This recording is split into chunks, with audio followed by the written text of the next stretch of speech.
الصلاۃ والسلام علیک یا سیدی یا رسول اللہ۔ اللہ آپ سب پر اپنی رحمت فرمائے۔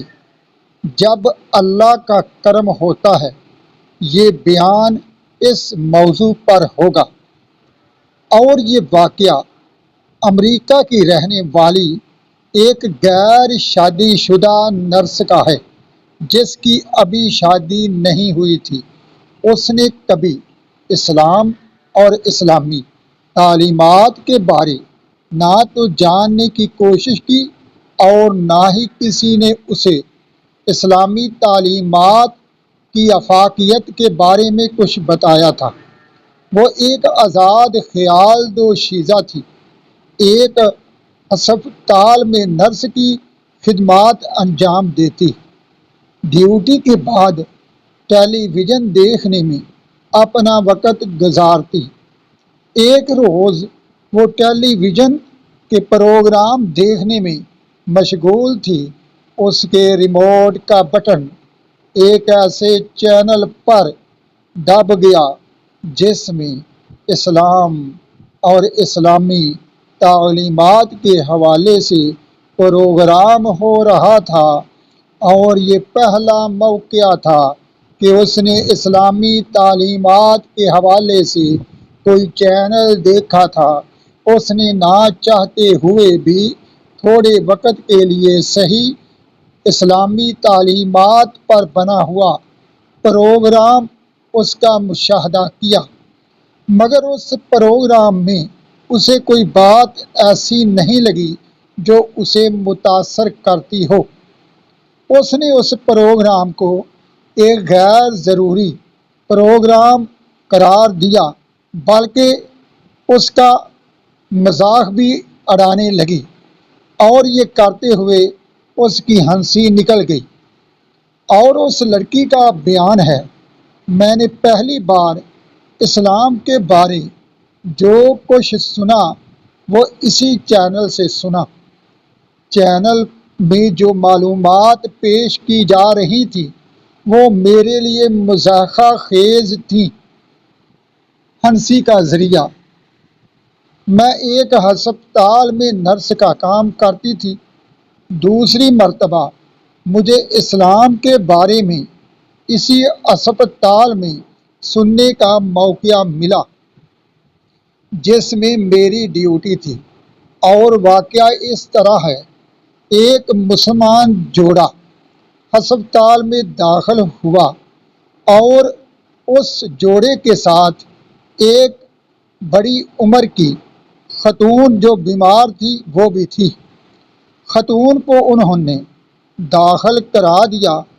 اتفاق سے یہ مریضہ جو مسلمان تھی اور بیماری کی حالت میں ہسپتال آئی تھی وہ میری ہی نگرانی میں تھی۔ دونوں میاں بیوی مریضہ کی حالت سے بہت گھبرائے ہوئے تھے۔ جذبہ محبت نے متاثر کر دیا۔ شوہر نے بیوی کو مریضہ کے پاس ایک کرسی پر بٹھا دیا۔ بیمار خاتون شوہر کی ماں اور بیوی کی ساس تھی۔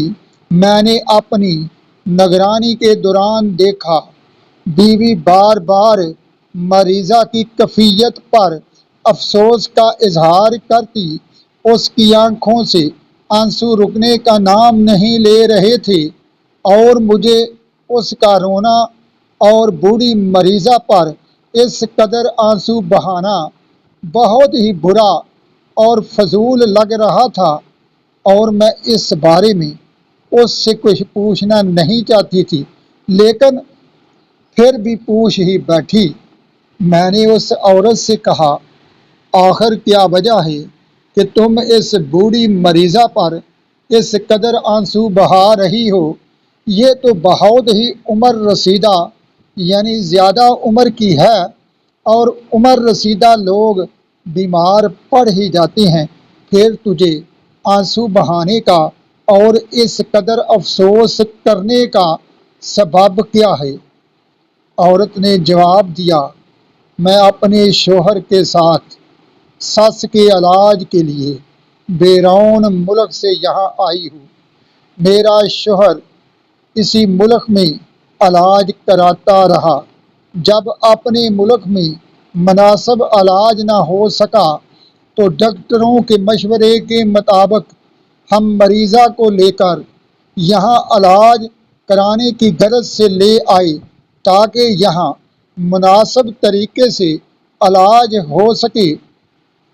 گفتگو کرنے کے دوران وہ عورت اپنی ساس کی شفا یابی اور صحت کے لیے بار بار دعائیں کرتی تھی اور اس کے آنسوؤں کی لڑی ٹوٹتی نہیں تھی۔ مجھے یہ دیکھ کر بہت تعجب ہوا۔ میں چند لمحے کے لیے کسی سوچ میں کھو گئی۔ میں دل ہی دل میں کہہ رہی تھی، اس عورت کو دیکھو جو اپنے شوہر کے ساتھ اس کی ماں کے علاج کے لیے بیرون ملک آئی ہے اور ساس کی کس قدر خدمت گزار ہے۔ میں نے کبھی اپنی ماں کی خدمت کے بارے سوچا بھی نہیں تھا۔ 4 مہینے ہو گئے میں نے اپنی ماں سے ملاقات نہیں کی اور نہ ہی اس کی خیریت معلوم کرنے کی زحمت کی، بلکہ آج بھی میرے دل میں اپنی ماں سے ملاقات کا کوئی ارادہ نہیں ہے۔ اپنی سگی ماں کے ساتھ میرا یہ رویہ ہے۔ بھلا شوہر کی ماں ہوتی تو میں کہاں تک اس کی خدمت کا حق ادا کر سکتی تھی۔ ان دونوں میاں بیوی کا ماں اور ساس کے ساتھ حسن سلوک دیکھ کر میں حیرت زدہ ہو گئی، خاص طور پر ایسی صورت میں جب کہ ماں کی حالت بہت زیادہ خراب تھی۔ مجھے اس بات سے بھی بڑا تعجب ہوا کہ بھلا یہ مریض خاتون جس نے زندگی کے دن پورے کر لیے ہیں اور اس کے مرنے کا وقت قریب آ گیا ہے، تو بھلا ایسی صورت میں کون سا ایسا جذبہ ہے جس نے اس جوڑے یعنی میاں بیوی کو مجبور کیا کہ بیرون ملک علاج کے لیے جائیں، جبکہ اس کا علاج بھی خاصا مہنگا ہے۔ والدین کی خدمت کا جذبہ قابل رشک۔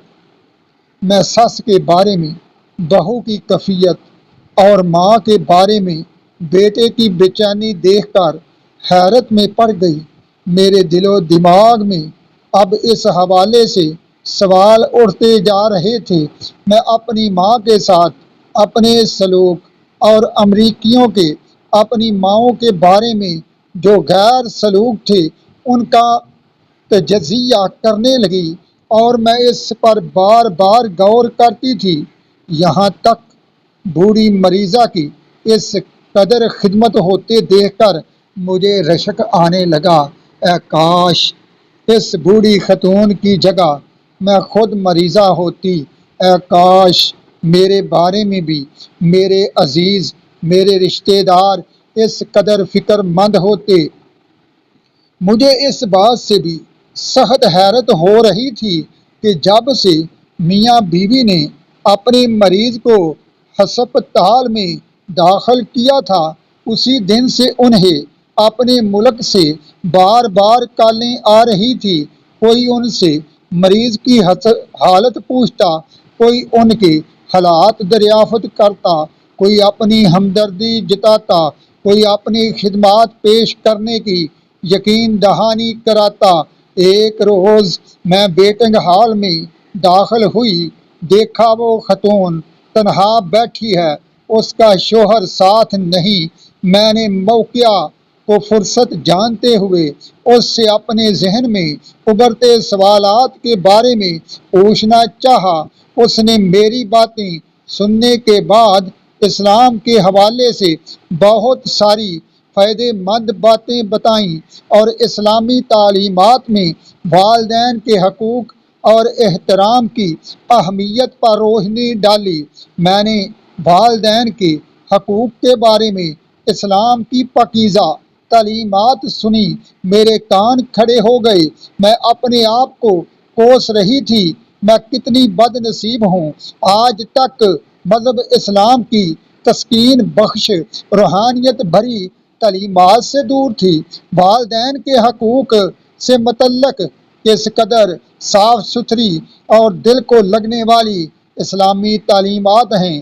یہ پہلا موقع تھا کہ میرے اندر اسلام کی محبت کا جذبہ بیدار ہوا، اسلام کے حوالے سے معلومات حاصل کرنے کی طلب پیدا ہوئی اور میں مسلمان ہو گئی۔ سنیے گرامی قدر حضرات، ایمان بندے کو کہاں تک لے جاتا ہے اور انسان اسلام میں آ کر کس قدر سکون حاصل کرتا ہے، اس نرس کی اگلی گفتگو اور اس کے بارے واقعات سماعت فرمائیے۔ ان دنوں وہ کہنے لگی، میاں بیوی نے مریضہ کی خدمت میں کوئی کسر نہیں چھوڑی۔ بیٹا اور بہو دن رات اس کی خدمت میں لگے رہتے۔ جب کبھی مریضہ کی حالت بہتر ہوتی تو ان کے چہرے خوش ہو جاتے، جب صحت ناسازگار ہوتی تو ان پر افسردگی چھا جاتی۔ ایک دن اچانک مریضہ اللہ کو پیاری ہو گئی، فوت ہو گئی۔ اس مریضہ کا انتقال ہو گیا۔ جب اس کے بیٹے اور بہو کو وفات کی اطلاع ملی تو ان دونوں نے رونا شروع کر دیا۔ دونوں کی آنکھوں سے آنسوؤں کی برسات ہونے لگی۔ وہ یوں پھوٹ پھوٹ کر روئے جیسے بچے روتے ہیں۔ اس واقعہ کے بعد میرا اپنا یہ حال ہو گیا۔ اسلام اور اسلامی تعلیمات کے بارے میرا نظریہ بدل گیا۔ میں اسلام کے بارے معلومات حاصل کرنے کی کوشش میں لگ گئی۔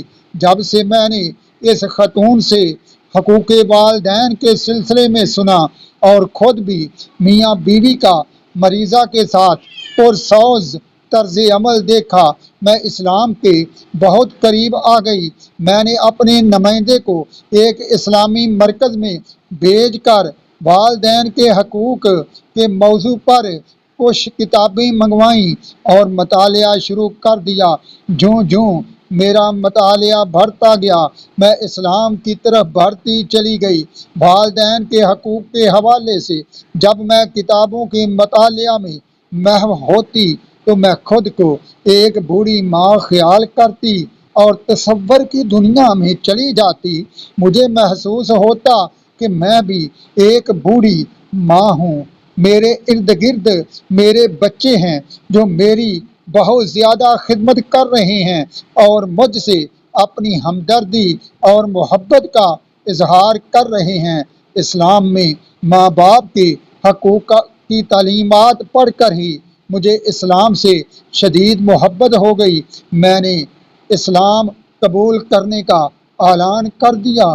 میں نے اسلام کی جملہ روح پرور تعلیمات اور اس کے پاکیزہ اسباق پڑھے بغیر صرف والدین کے حقوق ہی کے حوالے سے معلومات حاصل کر کے اپنے مسلمان اور اسلام قبول کرنے کا اعلان کر دیا۔ والدین کے حقوق کے علاوہ میں نے اسلام کی دوسری تعلیمات کا ابھی مطالعہ نہیں کیا تھا۔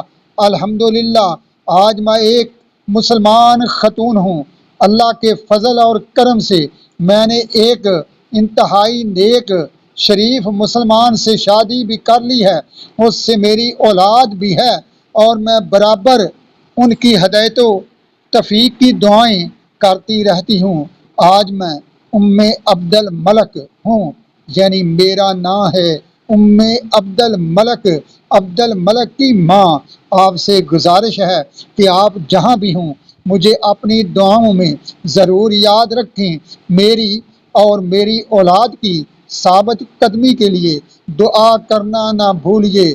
گرامی قدر حضرات، یہ واقعہ مختلف رسائل میں شائع ہوا، مگر معلومات کی غرض سے یہ انٹرنیٹ سے لی گئی گفتگو ہے۔ اللہ آپ کو بھی اسلام اور اسلامی تعلیمات پر عمل کرنے کی توفیق عطا فرمائے۔ آمین ثم آمین۔ وما علینا الا البلاغ المبین، وصلی اللہ تعالی علی رسول خیر خلقہ سیدنا محمد و آلہ و صحابہ اجمعین برحمتک یا ارحم الراحمین۔